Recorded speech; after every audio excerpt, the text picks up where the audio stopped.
Last night, as I was heading to my room, my mother-in-law stopped me and said, "Now, Bela, could you stay in my room tonight?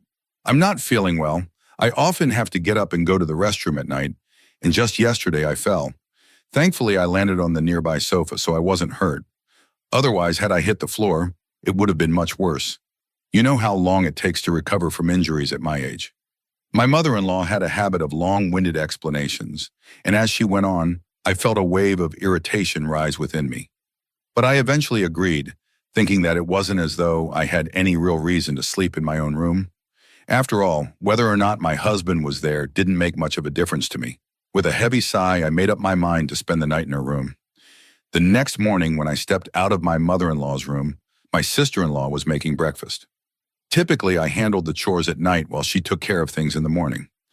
A maid would come to clean the house, and during the day, we divided the household duties between us. When she saw me leaving my mother-in-law's room, she asked, surprised, "Did you really spend the entire night in her room?" I gave her a brief reply, and she responded with amazement, "I can't believe it. How could Shafiq Bai manage to stay away from you for an entire night? My husband wouldn't even let me out of his sight for a moment." Her comment stung. I could only sigh in silence, unsure how to respond, and return quietly to my room to iron my husband's clothes for work.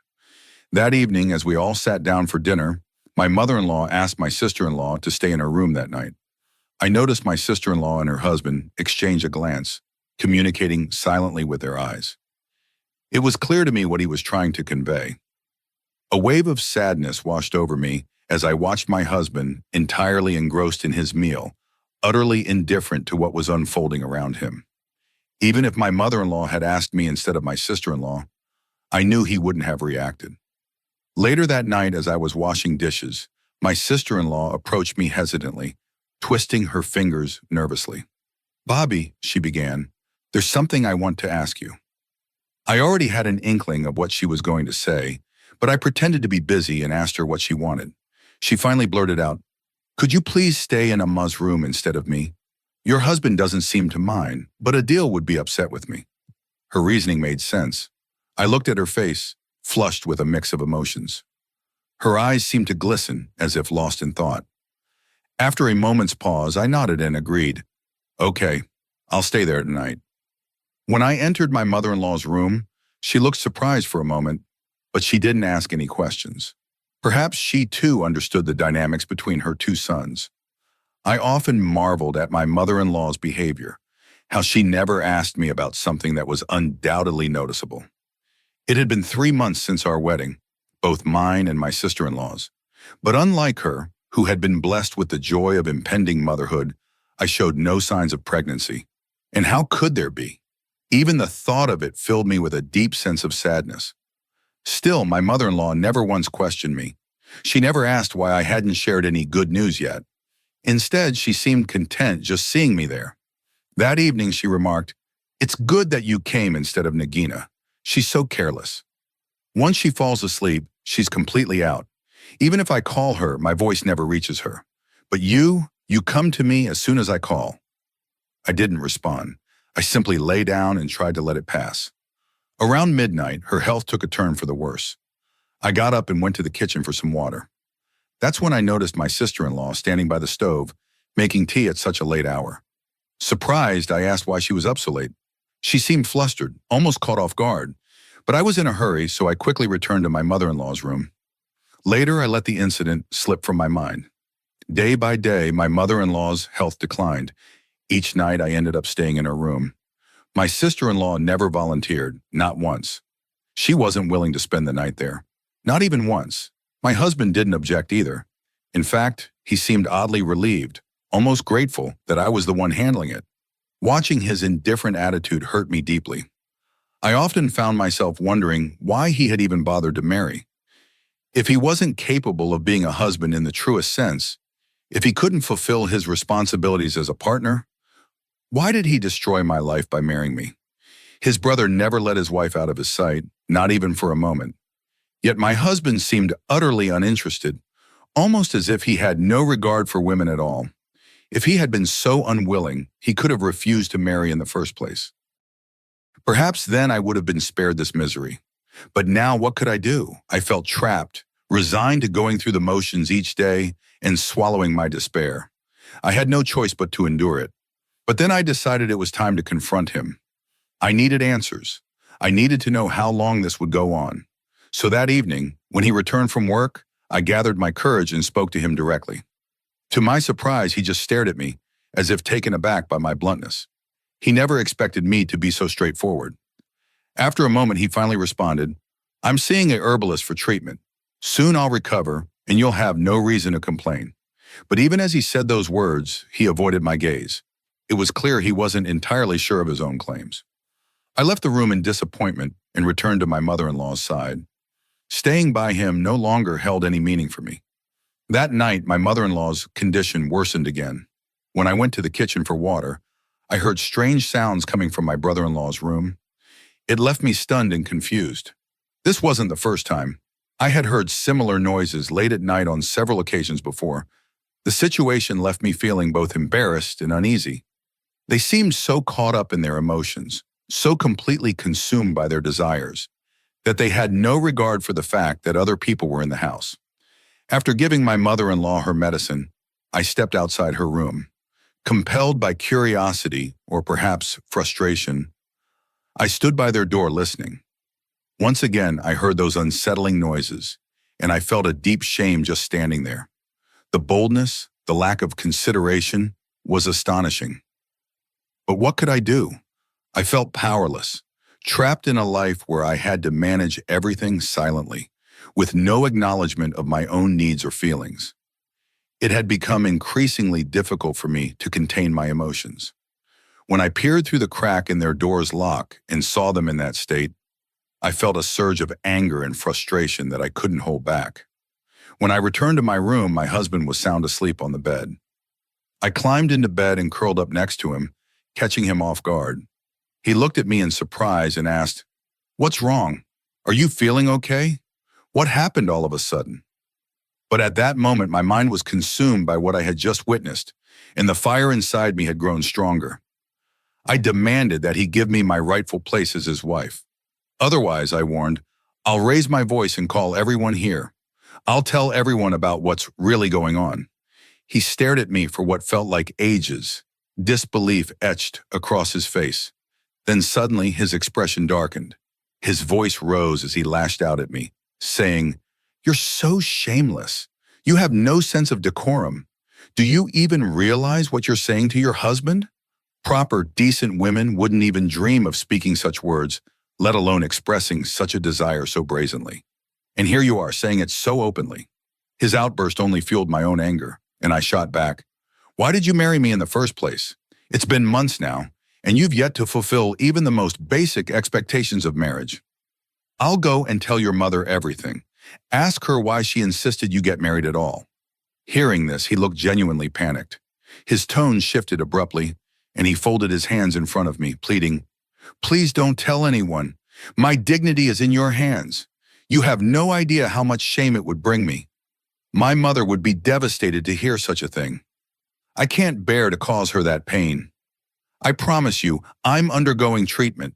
I'll get better soon, and you won't have any complaints anymore." There were tears in his eyes as he spoke, and his softer tone chipped away at my anger. Reluctantly, I allowed myself to calm down and said nothing more. I returned to my mother-in-law's room, still simmering with frustration. What good would it do to stay in my own room, where nothing would change? That night, once again, my mother-in-law's health took a turn, and I got up to fetch her water. As I walked past my brother-in-law's room, those strange sounds returned. I froze, astonished yet again. I had overheard them before, those muffled voices and noises coming from their room, but each time it left me more stunned than the last.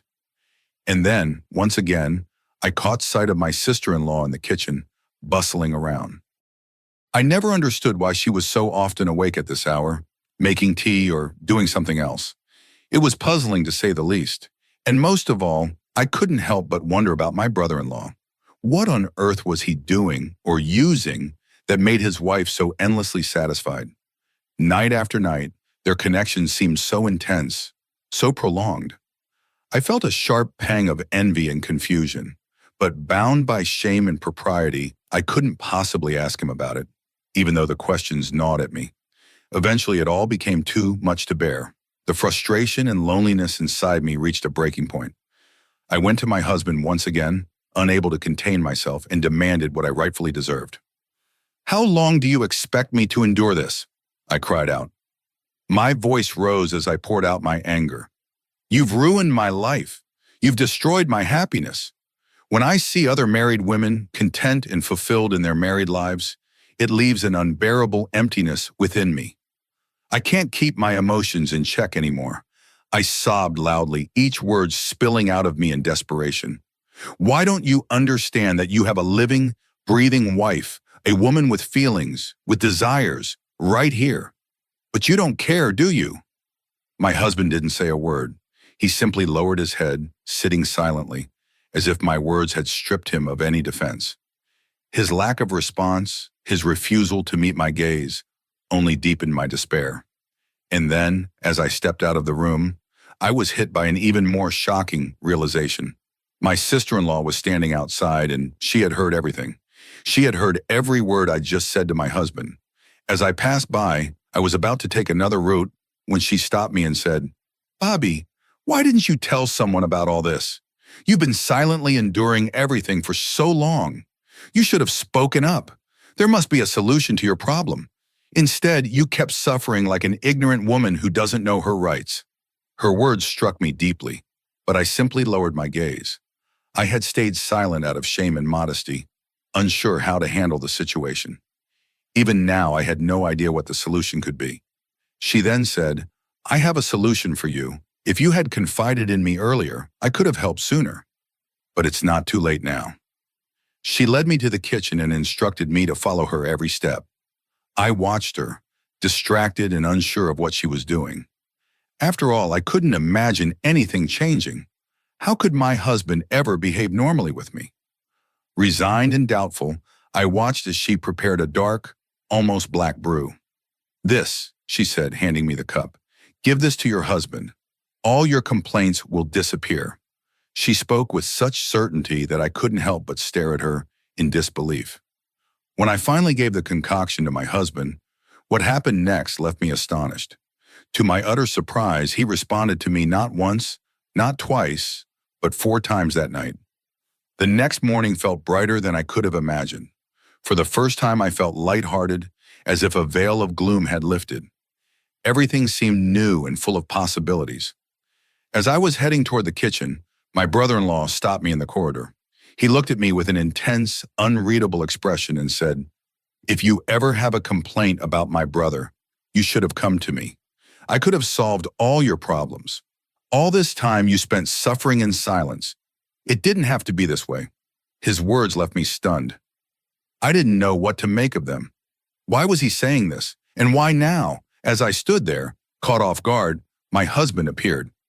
I quickly excused myself and continued to the kitchen, but my brother-in-law's words echoed in my mind all day. What exactly did he mean? Why would he make such a statement? I began to suspect that my sister-in-law had told him about what had happened. The more I thought about it, the more it seemed like the only explanation. If she had shared our conversation, it would explain his sudden, bold comment. But how could he dare say something like that to me? I was his brother's wife, his brother's honor. How could he speak to me that way? I felt a surge of anger rise within me. When I casually questioned my sister-in-law later, her nervous responses confirmed my suspicions. She had indeed told her husband. I decided not to confront her directly. I didn't want to create conflict in the household. Maybe, I thought, I had misunderstood my brother-in-law's intentions. Maybe he didn't mean it the way I had taken it. I often avoided dwelling on small grievances, and this time I chose to let it slide. But in retrospect, that decision was a grave mistake. That night, my mother-in-law asked me once again to stay with her. But this time I refused. By now I knew how to claim what was rightfully mine. My husband had shown me that he was capable of fulfilling his marital responsibilities, and I had no intention of going back to the way things were. I knew without a doubt that he wouldn't let me sleep outside our room again. When I apologized to my mother-in-law, she looked at me with surprise and said, "Just stay in my room for a few hours. After that, you won't need to. since I rarely use the bathroom at night. Her reasoning seemed reasonable enough, so I agreed to spend a few hours with her each night. Once she fell asleep, I would quietly return to my own room. That night, as she drifted off, I got up to leave. As I stepped out into the corridor, I nearly bumped into someone. Looking up, I realized it was my brother-in-law. The way he was staring at me, his eyes filled with something unnerving, made my blood run cold. He looked me up and down and, with a sly tone, said, "Tell me, what's your complaint with my brother? Right now, just think of me as your husband. I'll take care of all your complaints." His words left me stunned. I felt my face pale as I processed what he had just said. How could this be happening? Living under the same roof, how was I supposed to avoid him? I couldn't tell anyone about his behavior. Despite my grievances with my husband, I loved him deeply. The thought of betraying him never even crossed my mind. At that moment, I noticed my sister-in-law approaching. Her presence was a relief. She was looking at her husband with a strange expression, which prompted him to stammer, "Bobby said she wasn't going to stay with Amma tonight, so I was just heading to check on her, that's all." His excuse seemed hurried, and my sister-in-law's sharp gaze suggested she didn't fully believe him. I left the two of them there and returned to my room. My husband was already waiting for me. I brought him the special tea that my sister-in-law had suggested, made from black cumin seeds. That night, like the previous one, was filled with unexpected joy and contentment. I silently thanked my sister-in-law for introducing me to the remedy. She had used it for her own husband, and it had worked wonders for them as well. But now, I had another source of stress: my brother-in-law. His behavior was becoming more brazen, and he was increasingly crossing lines. He frequently tried to provoke me, urging me to establish a relationship with him, assuring me that no one would find out. I was furious, not only with him, but also with my sister-in-law. Why had she disclosed my private matters to her husband? If she hadn't told him, he never would have dared to speak to me this way. He clearly assumed I was a love-starved woman who would fall into his arms like ripe fruit. But he didn't understand that not all women are easily tempted or swayed. As his advances escalated, I could no longer remain silent. I warned him directly, telling him I would reveal everything if he didn't stop. Yet my words seemed to have no effect. One day when my sister-in-law was visiting her mother's house, I found myself at home without her support. That morning, my husband mentioned he would return home early for lunch. I spent the morning preparing his favorite dishes, and before he arrived, I changed into his favorite outfit. I lay down on the bed waiting for him, but before I knew it, I had drifted off to sleep. I was stirred awake by a strange sensation. I felt the warmth of someone's breath very close to me, almost touching my face. A smile crept across my lips as I assumed my husband had come home and was playfully making his presence known. But then, I noticed something odd about the scent in the air, something unfamiliar. My heart skipped a beat as a sense of unease began to creep in. I opened my eyes abruptly and froze. My brother-in-law was standing there, looking at me with a gaze filled with unmistakable desire. Seeing him so close to me made my heart race with fear. I stammered, "What are you doing here? Get out, now!" But it was as if he couldn't even hear me. A haze seemed to cloud his judgment as he moved closer, refusing to stop. I was crying, shouting, pleading with him to stay away, but nothing I said made any difference. He was relentless, driven by his own distorted desires. And then suddenly, someone grabbed him by the shoulders and yanked him back. I blinked, barely processing what was happening. When I looked up, I saw my husband standing there. His face was red with anger as he began slapping my brother-in-law again and again, fury pouring out with each strike. In a desperate attempt to save himself, my brother-in-law sputtered out a lie. "She called me here. It was her idea. She provoked me, and that's why I'm here." I was stunned, my mouth falling open in disbelief. How could he say such a thing? How could he try to shift the blame onto me? A cold wave of fear washed over me as I turned to my husband. What if he believed this horrible lie? What if he doubted me? Quickly, I gathered my wits and said, "That's not true. He's lying. I would never do such a thing."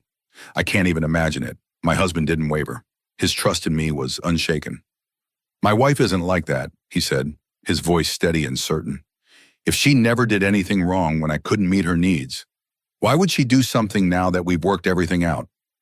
With that, he turned back to my brother-in-law, telling him he was no longer welcome in our home. He arranged to divide the inheritance so his brother would receive his share of the property and then be permanently separated from the household. My mother-in-law, confused and hurt, asked repeatedly why her sons had fought so severely. "What happened between you two?" she would say. "Why won't you even look at your brother?"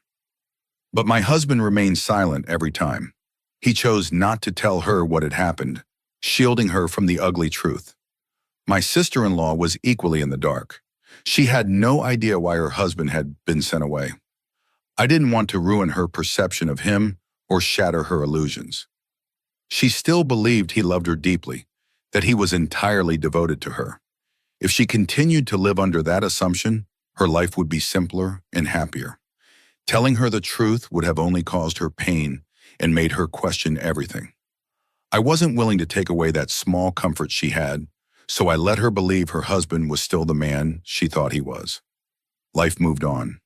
My husband and I grew closer, our bond stronger after overcoming the challenges we'd faced. The house was quieter, and though my mother-in-law occasionally looked at my husband with worry, she never pressed too hard for answers. The lie my brother-in-law had tried to tell that night didn't just fail to break us. It pushed us closer together. As for my sister-in-law, she remained blissfully unaware, still convinced that her husband had never looked at anyone else. And I, content to let her keep that belief, chose peace over the bitter truth.